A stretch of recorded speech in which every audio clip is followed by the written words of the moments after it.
Jemaah sekalian rahimani wa rahimakallah. Hadis ini hadis dari sisi ilmu hadis sahih. Tidak ada keraguan tentang kelemahannya atau tentang kesahihan hadis tersebut. Berarti hadis ini adalah hujjah bagi kita semua. Yang kedua, jemaah sekalian, hadis ini menunjukkan kepada kita yang pertama tentang kedekatannya Rasul sallallahu alaihi wasallam dengan para sahabat Nabi Muhammad sallallahu alaihi wasallam dan mengajarkan kepada kita bagaimana metode memberikan nasihat yang baik supaya gampang diterima oleh orang lain. Berarti apa? Buat kedekatan. Kalau orang sudah dekat dan dipercaya, apapun yang kita akan sampaikan pasti akan diterima.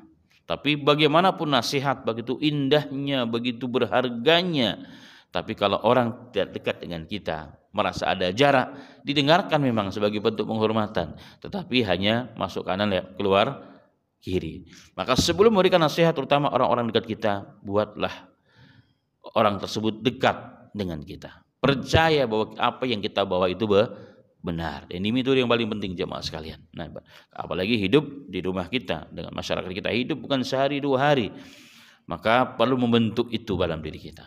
Maka sebagai orang tua harus memberikan contoh yang baik, harus membuat kedekatan. Hari ini banyak orang yang dekat dengan temannya, masya Allah. Ya, kalau temannya telepon, temannya WA langsung direspon. Tapi dengan anak kadang-kadang nanti dulu, emang kamu nggak lihat bapak sedang ngapain?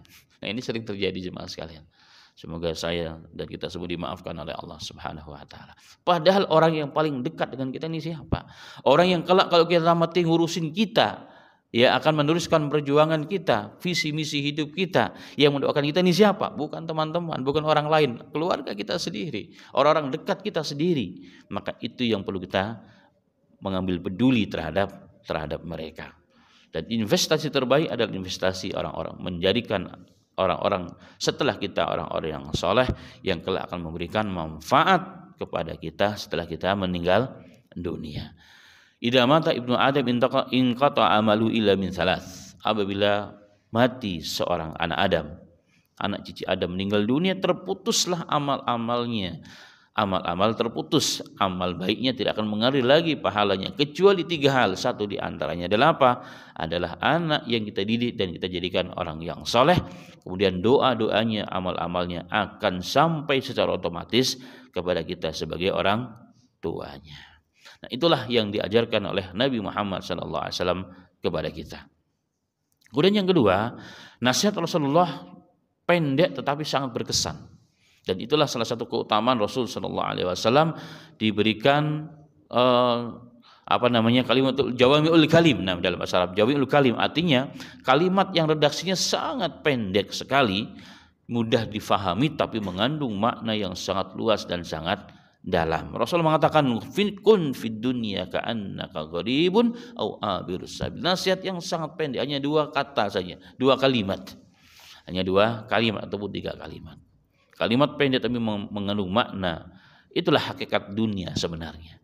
Pada hari ini Rasul sallallahu alaihi wasallam menggambarkan kepada kita, kepada Abdullah bin Umar dan kepada kita semuanya, bahwa dunia itu begitulah umurnya. Sangat-sangat sebentar, sangat-sangat pendek. Tidak ada orang yang sehat ya akalnya ketika dia nyebrang jalan kemudian akan tidur di tengah jalan, akan bangun rumah di tengah jalan, enggak ada. Kenapa? Karena hanya nyebrang doang, hanya lewat melewati jalanan. Begitulah dunia ini hakikatnya jemaah sekalian. Makanya Nabi Muhammad sallallahu alaihi wasallam dan para sahabat radhiyallahu anjma'in, para ulama-ulama pendahulu kita dahulu, mereka mengajarkan kepada kita, hidup di dunia hiduplah segampang mungkin, sederhana mungkin. Karena hidup di dunia ini hanya sementara, tidak akan kita bawa. Rumah kita akan tinggalkan. Mobil yang mewah kita akan wariskan, bahkan keluarga istri kita pun mungkin akan kawin lagi setelah kita meninggal dunia.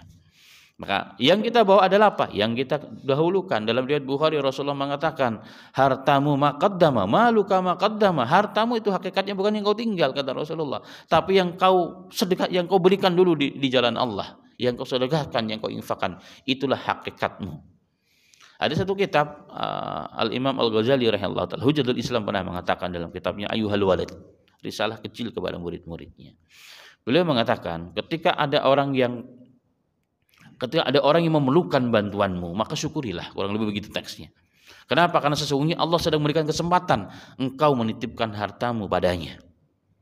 Nah, hari ini jangan kita pernah berpikir ketika kita memberikan sesuatu kepada orang lain itu adalah kita yang bantu, bukan. Hakikatnya kita sedang dibantu, diberikan oleh Allah Ta'ala kesempatan untuk kita menitipkan harta kita hingga sampai akhirat.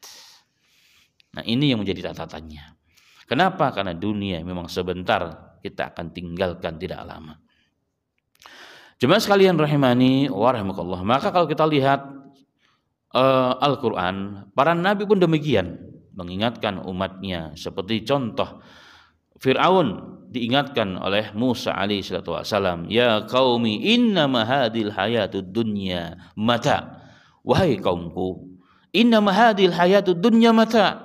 Sesungguhnya kehidupan dunia itu hanya kenikmatan yang sementara.